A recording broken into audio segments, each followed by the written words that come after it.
What an amazing journey we've been on throughout all of these verses of Anand Sahib. And as we're approaching the very final verses, the Guru is now looking to solidify this message and to give us the real clarity that we need to move forward.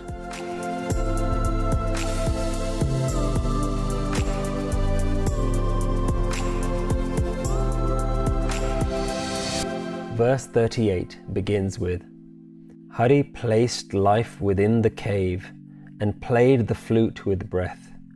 It played the flute with breath, opened 9 gates and kept the 10th hidden.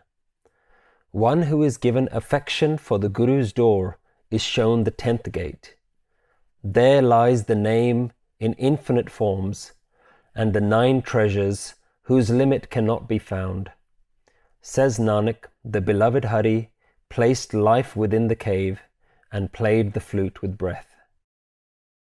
Let's think about all the various stages of development that the Guru has shown us throughout the Anand Sahib verses. We've learnt about realizing and connecting with this divine oneness, with this universal life force. We've talked about surrendering our head, surrender our body, our minds to the power of the oneness. We've talked about letting go of attachments to our family, to our desires, to our expectations, to our sense of self-importance. The Guru has shown us that we need to dedicate our life towards remembering the oneness in every moment, to living our life in such a way where we see it and we hear it at all times. And seeing any understanding and clarity that we get as a blessing and a grace.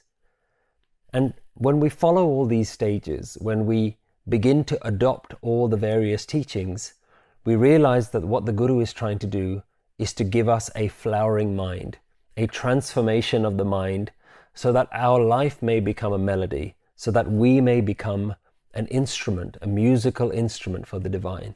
And in these final 3 verses, we begin to hear Guru using this analogy of playing us like a melody, playing us like a musical instrument where all of the beauty and harmony of life is heard, where life is now so wonderful, like a music, like a melody.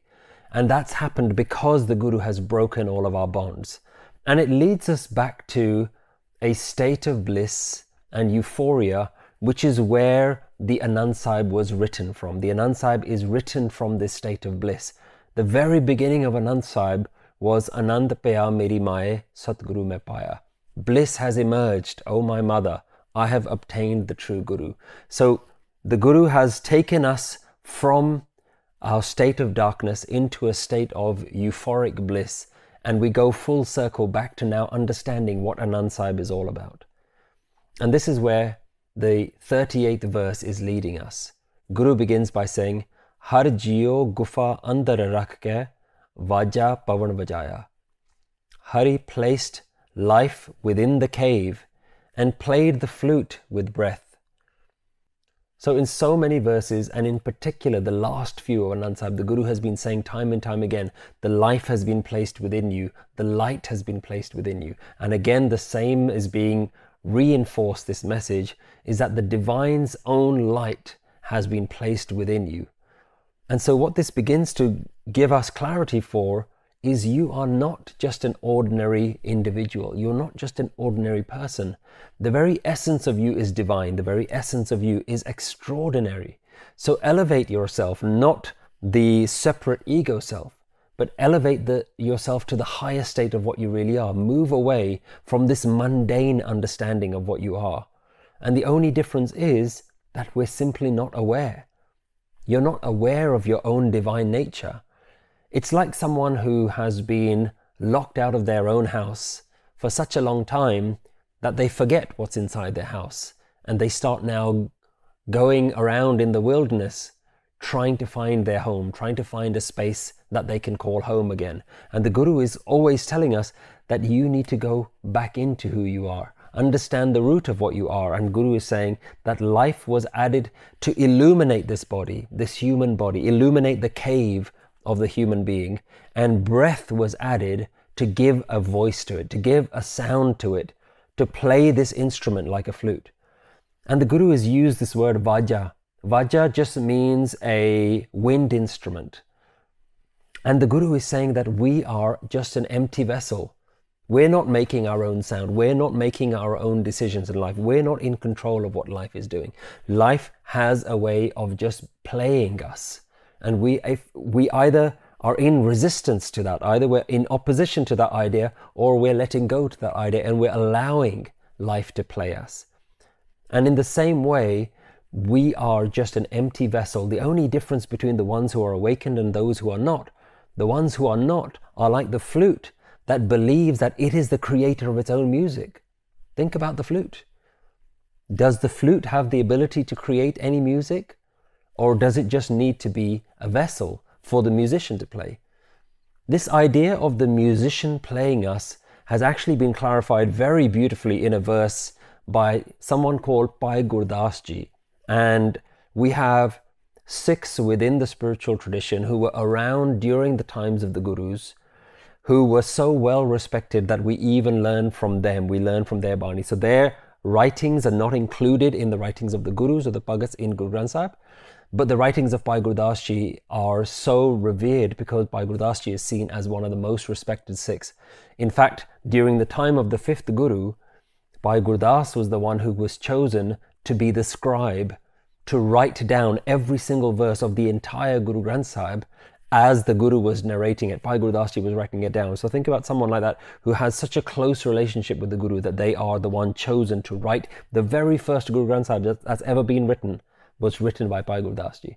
So let's explore one verse that he has, and his collection of verses are called Vara. So if you ever hear somebody talking about Bhai Guru Das Ji Vara, these are these verses written by Bhai Guru Das Ji, where he's giving us more context to try and understand how do we understand this Guru's wisdom and how do we live the Guru's way of life. He has a beautiful verse that talks about how the divine is playing us like a musician. And he says, jee-o jantri hat jantra le sab raag vajaa-i. The divine is like a musician with an instrument in hand playing all melodies. Appe sun sun magana hoye, appe gun gaye. Playing and listening by himself, he becomes elated and sings praises. Shabad surt liv leen hoye, aap reej reejaye. His consciousness merges in the sound. He is delighted and delights others. Kathata bakata aap hai, surta liv lai. He is both the speaker and the listener. He is consciousness that is merged. Ape aap vismad hoye, sarbang samay. He is euphoric within himself and absorbed in totality. Ape aap vartada gurmukh patiyaye. He is immersed within himself, and the Guru facing recognizes this.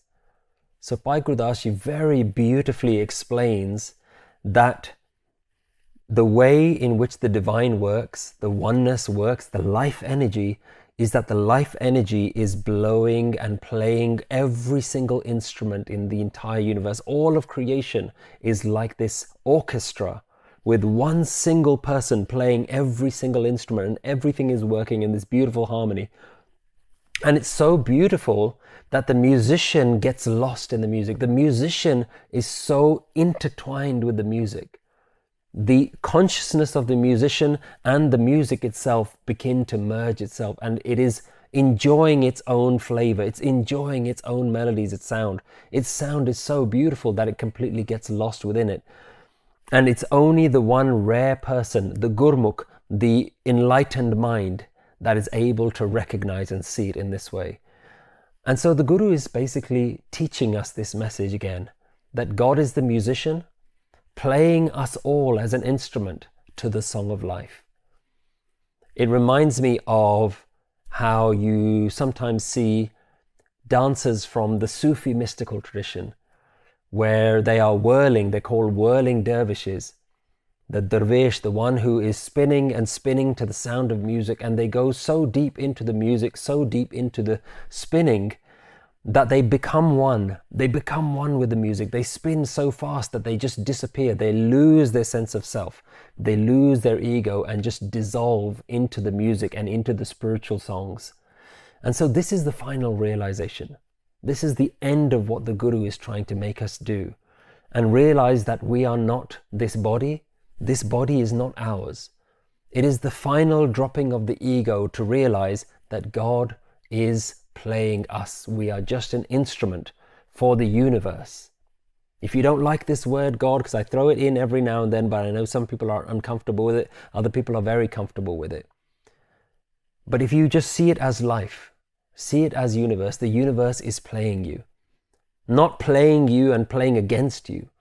Not playing you to cheat you or deceive you. But you are the instrument and it is the musician. But the key thing there is you are not playing this instrument. So let the universe play. Let the universe play the melody. All you have to do is get out of the way. I love the fact that Guru has used this word vajaa, which means this wind instrument. If you're familiar with a flute, what does a flute need to be in order to let the air flow, in order for the music to play? The flute has to be hollow. It has to be empty on the inside. And the Guru is saying the same thing, that the divine put the light within this cave and blew the breath to play this instrument of the body itself. And so you are not playing. And in the last verse, the Guru showed us that we need to recognize the music, the sound. We need to hear the music of life being played all around us. And now the Guru is making us understand that this music is even happening inside of us. This music is not just around, this is happening inside of us itself. Guru carries on by saying, vajaa-i-aa vaajaa paun, du-aaray pargat kee-ay, dasvaa rakhaa-i-aa. It played the flute with breath, opened 9 gates, and kept the 10th hidden. Now the Guru is beginning to get us to understand, where do we place our awareness? And the Guru is asking you in so many verses where it starts by saying, life came into you, the breath came into you, the divine light came into you. It's asking you to move your awareness away from the outside and go back into the inside. Go back to who you really are. Place your awareness within and try and understand, where does this sound come from? Where does this breath come from? Where is my life, the life force, the light within me? Where is that all coming from? What is at the very root of who we are? Think about this. Your eyes are watching without you. Your ears are listening without you. Your breath is breathing without you. Think about your breath. You need to put effort in order to stop this breath. But you need to put no effort in order to let the breath go. In order for the breath to flow, it just carries on and on and on. Even throughout your sleep, you don't have to remind yourself to breathe. Your body is breathing for you. Life is breathing for you. It's flowing automatically. Life is breathing the very breath inside you. Life is what is keeping you alive, and we don't make ourselves aware of this. We seem to be living in this delusion that we are doing everything.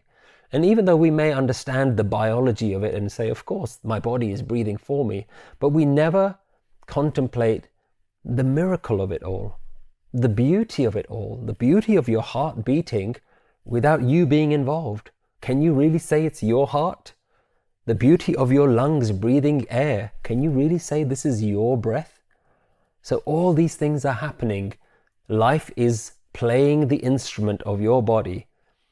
And if you notice in the previous verses, the Guru was referencing specific organs. It was talked about the tongue, or it talked about the body. It talked about the eyes and the ears. But now the Guru is not talking about a single part of the body, but it's actually referencing the whole thing.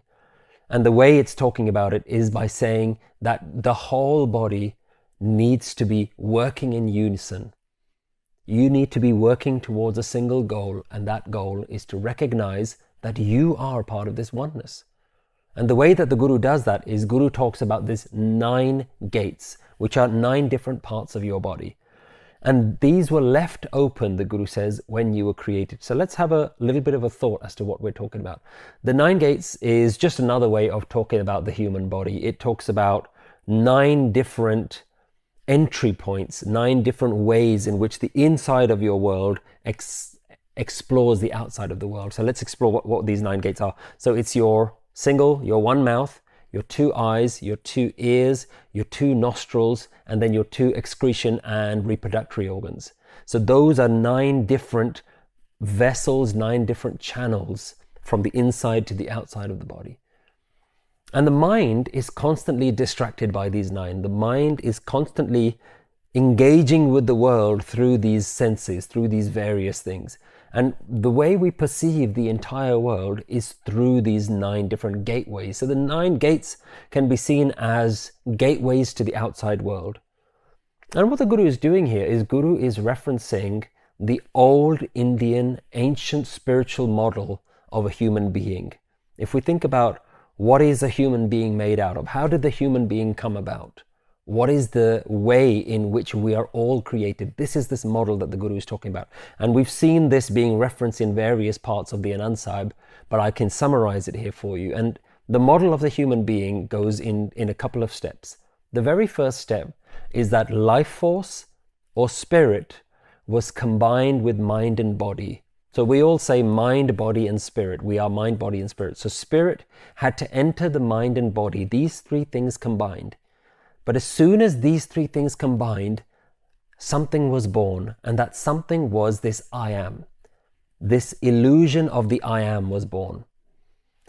As soon as the I am was created, which is this false sense of individuality, this false sense of being separate from everything else, as soon as the I am is born, the I am feels separate. It feels different. It feels distinct. And that separation feels scary.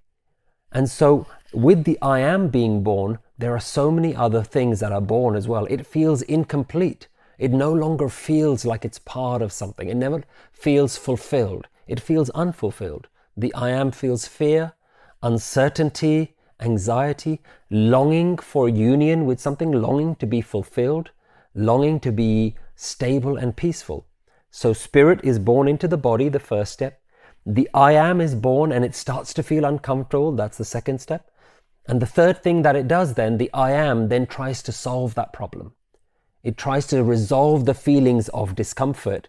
And the way it does that is it takes its attention outwards into the world and tries to do everything it can to try and solve those feelings of being scared and incomplete. So it goes out of these 9 gates. All of your attention goes out of these various 9 vessels in order to try and feel that sense of union again, to break this separation that it feels. And the way we do that is we try and build as many bridges and attachments with the outside world so we feel safe and secure. So we keep our family around us. We like to have a sense of community. We like to have things that we like and we don't like. We have a community of other people with similar interests. And then we build our finances and then we buy more things. And all of those things are ways in which this I am, which feels really scared, feels really incomplete and weak, is trying to feel a sense of protection, to feel whole again. And the Guru is saying, you've done it the wrong way around. Every single human being does it, by the way. Every single human being goes through this journey of spirit, mind, body, of I am, of then feeling this discomfort and then trying to fill that discomfort. And the Guru is saying, the way that you're doing this, the way that you're playing this game is wrong. The 9 doors only lead you to the outside material world. But there's a 10th door. There's an inner gate. There's an inner door to the inner world. And that inner world is the solution. That's the one that makes you feel whole again, because that's where you came from. That's the origin of what you are. That's the only way you're going to be let back into your own home. Nothing else is going to feel like home. Everything is going to feel strange and alien. Everything is going to feel like it gives you a little bit of pleasure, but then that pleasure just slips through your fingers. And only when you go back into your own home, when you realize what you really are, when you connect with what you really are, that's when the I am is going to feel whole again. The I am has to dissolve back to its parent. Remember, we talked about a few verses ago how you need to reconnect with your divine mother, how the child feels lost without the mother. And that's exactly how the ego feels. The I am feels lost, and it's constantly trying to make itself feel better. And the Guru is saying that there is another gate that you're not aware of. You're only trying to fulfill these feelings of inadequacy by going out of these 9 sense organs. But there's an internal one. But that one is closed. That one is hidden from you. Now, unlike the 9 senses or the 9 gates, The 10th one is not a physical organ. Some people like to talk about the 10th gate being a part of your head, but it's really not a part of your body. It's really a part of your psyche. It's deeper than that. It's a very fundamental part of who you are. So the 10th gate can really be understood as the unawakened mind, the door of wisdom that's closed. Think about your third eye that's closed. That 10th gate is a gate that's closed. It's an unrealized mind. Now the obvious question is, why was that door left closed? Why has the Creator created everything else, created this game where we get lost? Why has the Creator been so callous in order to make us feel so uncomfortable, and then we have to go on the spiritual journey?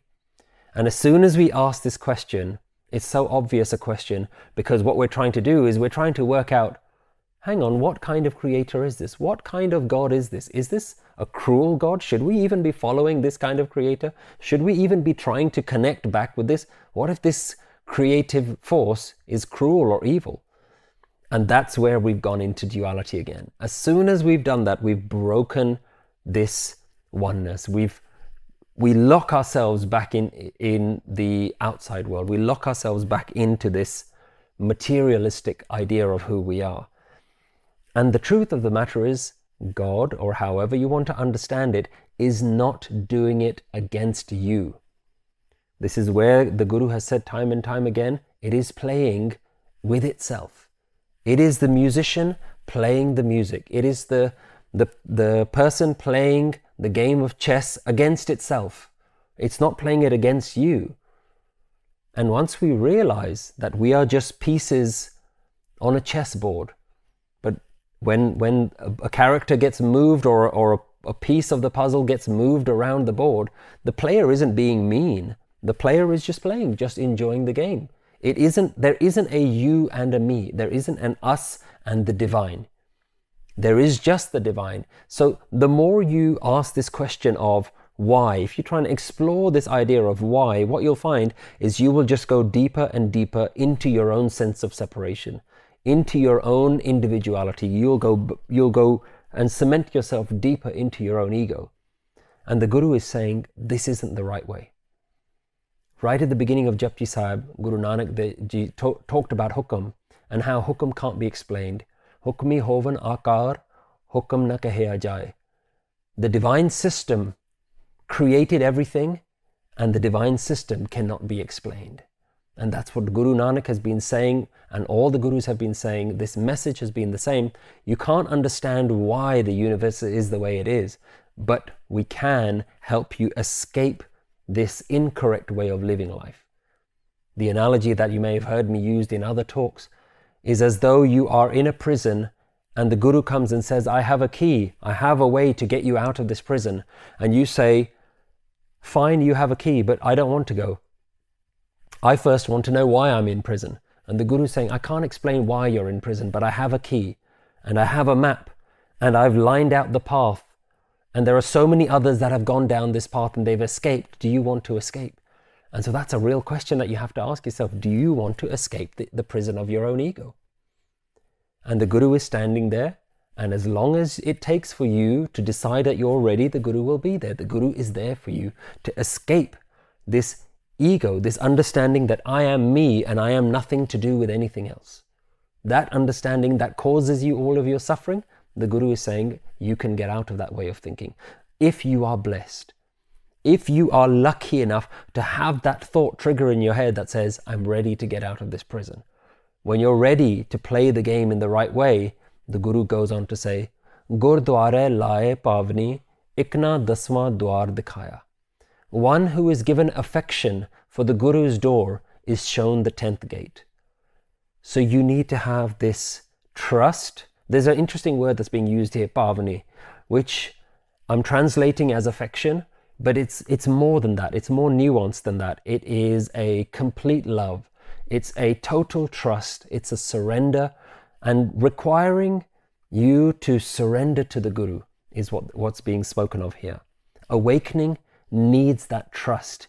It needs that love of this wisdom. It needs that understanding that This wisdom is to make my life better, is to serve me, is to make me whole again, is to take me back home again. This key is going to let me back in again. And so you need to have that trust and that faith and that affection towards this. And affection means that you're no longer in love with the outside world. You are more concerned with going back into your home, going back into your original space. And Guru is saying even that is luck. Not everybody is comfortable doing that. Some people will say, I'm happy in this prison. I don't want to escape. This is the only prison that I know. This is the only world that I know. And it's only when you are lucky enough, when you've suffered enough from the ego, when you've said enough is enough, when you've realized how terrible the ego is and how loving and kind and beautiful and melodious the spiritual world really is, the world of awakening really is. And the Guru is saying, you are lucky if you get to be one of those people who embraces this wisdom and chooses to deprioritize the material world. How rare are those people who are blessed to have a wisdom like this in their life, to be shown the spiritual path. And the word gurdu-aaray is being used here. The Guru's door, gurdu-aaray laa-ay pavnee. If somebody has affection for the Guru's door, so this now defines what gurdu-aaray is. The gurdu-aaray, the Guru's door, is the place within your mind where the door opens. It's the part where the wisdom has penetrated so deep that it begins to open your understanding. It's where your stubborn mind starts to loosen and the Guru's wisdom really starts to sink deep within you. It opens the door to realization. So the Guru's door opens the 10th door within you, the Guru's wisdom. You know, we heard in verse 15, Jisnu katha sunai hai apani, se gurdu-aaray sukh paave. Those to whom your speech has been spoken receive peace at the Guru's door. Not everybody who is going to listen to this will find this message peaceful. Not everyone will resonate with this message. Those people who listen to these words and they realize that this is the way to peace. The wisdom translates in their mind into something that actually makes sense, and they think, yes, I do want to follow this path. Not the path of doing the right things, not the path of I want to follow this religion, or I need to look a certain way, or I need to stop eating certain things, or I need to start waking up at a certain time and doing certain things. It's not the practice.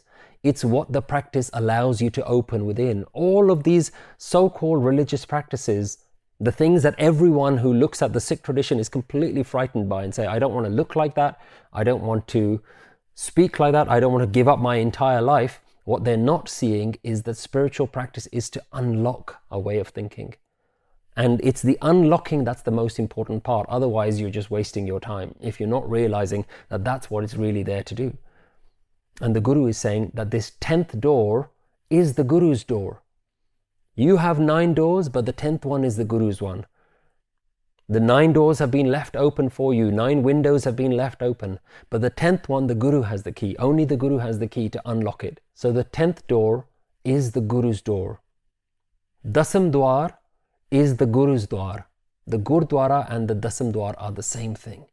And what Guru is talking about is this barrier. The barrier between yourself and your oneness. Between this selfhood and divineness.